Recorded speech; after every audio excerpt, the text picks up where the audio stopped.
Well, hey guys, welcome back to another episode of 0 to 60, and on this one, I'm working on the X5. So this is Monday, which today you will see the reveal video of this car, and it's also the day that David's M5 comes back. Now, this car, I think we briefly touched on it in the introduction video, but basically the transmission is not doing what it's supposed to be doing. As soon as the oil gets warm, you lose drive in first through to fourth gear.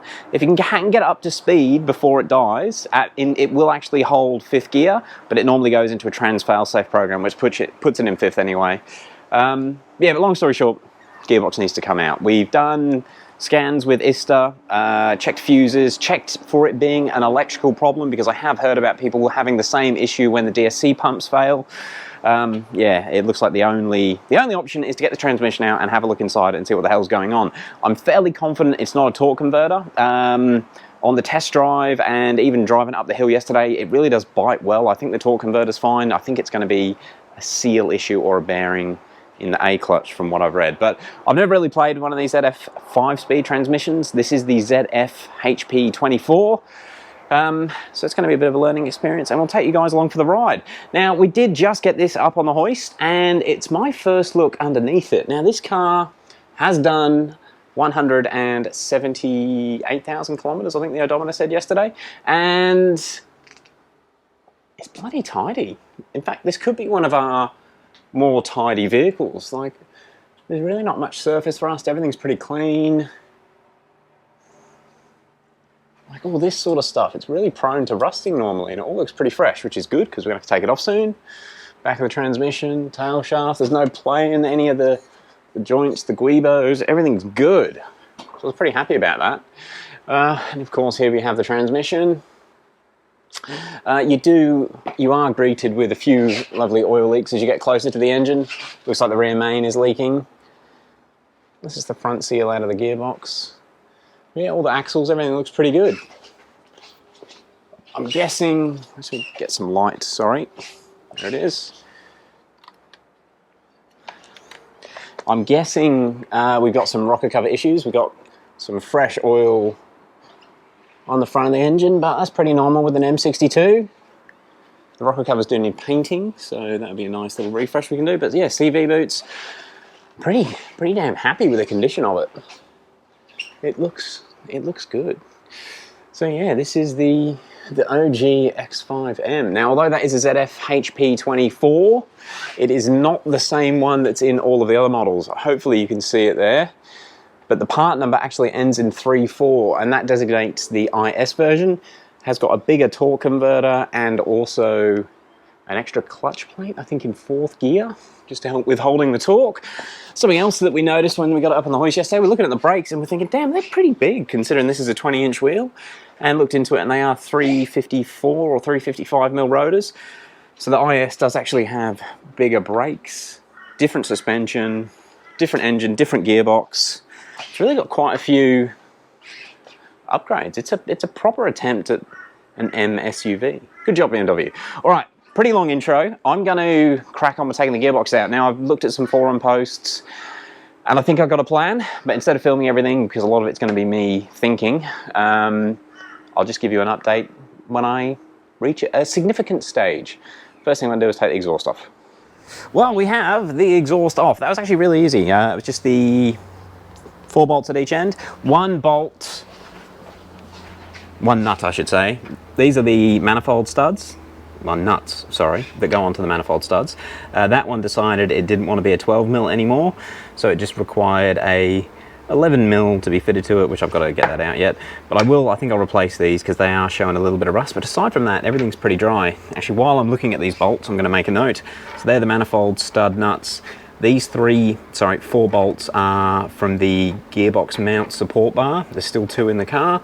These 3 nuts and bolts are from the tail shaft. And these 4 are from the sway bar, and I will have to bag those up because it's probably going to be a few weeks before this goes back in. But looking at the car from underneath, I've moved the sway bar forwards. I can't get it out. Yeah, basically, I don't know if you're going to have to undo suspension arms and swing the wheels out. But I'm going to just slide it forwards and see if I can lift the bell housing up and over the sway bar. We've got a bit of movement. we'll see how we go when we get there. All the wiring is off of the gearbox, and there's 2 plugs that go to the gearbox. These 2, I don't know what they're called, but good looking connectors. We've got 4 oxygen sensor connectors in here, and then the crank position sensor is also in that wiring harness. And I think that's all the wiring free from the gearbox. I'm gonna have to do the gear selector cable, and we've also got the transmission cooler lines. There's one there, and then one up on there, which has got to come out. I have drained the fluid. I'm learning. Normally I wouldn't drain the fluid and I'll make a big mess when we start doing things, but the fluid is out. I've undone the rear tail shaft. This is now loose, and man, this thing's heavy. What I'm gonna try and do next is basically remove the transfer case, which is this section backwards here. Held on with a few Torx bits, but to do that I'm gonna have to lower the car down, support the gearbox, because that's all that's holding it up. And once the transfer case is removed, the engine and everything's gonna pivot up. So I might just make sure we've got clearance in the engine bay, make sure the engine fan's not gonna hit anything. And I've just gotta pray for my engine mounts, because they're gonna get stretched. Actually, I won't undo them. If I undo the front, if I can get to it, I'll undo the engine mounts so they'll actually pivot on the bolts and just stress them a bit less.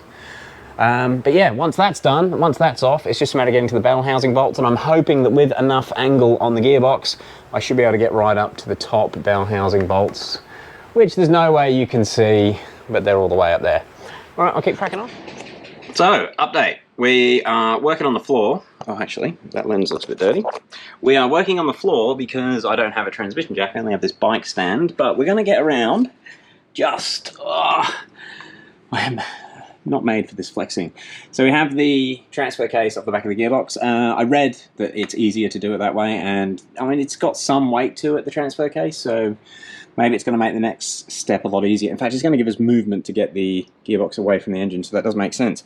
Now, they are all bell housing bolts. We have 2 bell housing bolts left at the top, so I'm hoping that by using a massive chain of extensions, I'll be able to get to those top ones. Let's see if I can get some light up there. Oh my god. I just feel horrifically fat and unflexible when I'm trying to do this. So you can just, hopefully you can see up there. Oh man, that's terrible light. You guys, there's no way you can see. I can just see it, but yeah, there's 2 bell housing bolts still left at the top.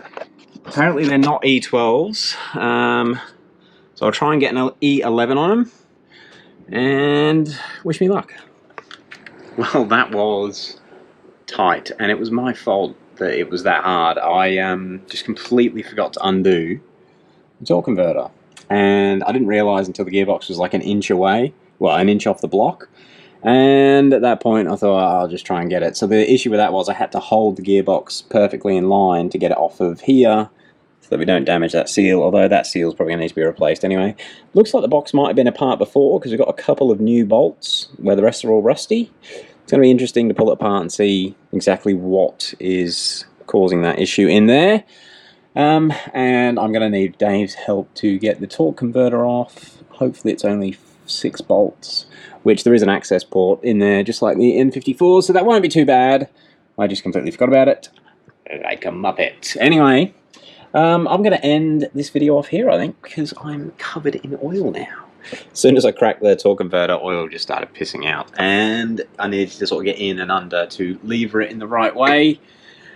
And I'm pretty confident this is the record for the most amount of times I've banged my head working on a car. So that was also tops. It's not always smooth sailing, gentlemen. All right, I'm going to end this one off here. Hopefully in the next hour, Dave's actually going to go and pick up his E39 M5. So we'll get this torque converter off, get this out of the shed, and tomorrow we'll start putting the 39 M5 back together. That's the plan anyway. We'll see how we go. All right, guys, we'll catch you in the next one. Peace.